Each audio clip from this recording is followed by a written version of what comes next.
సభా మర్యాదలను పాటిస్తానని, సాంప్రదాయాలను గౌరవిస్తానని దైవ సాక్షిగా ప్రమాణం చేస్తున్నాను.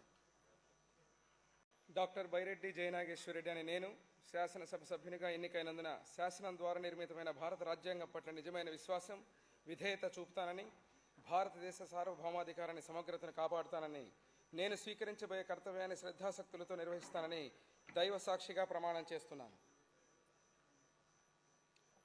ఆంధ్రప్రదేశ్ శాసనసభ సభ్యుడైన డాక్టర్ బైరెడ్డి జయనాగేశ్వరరెడ్డి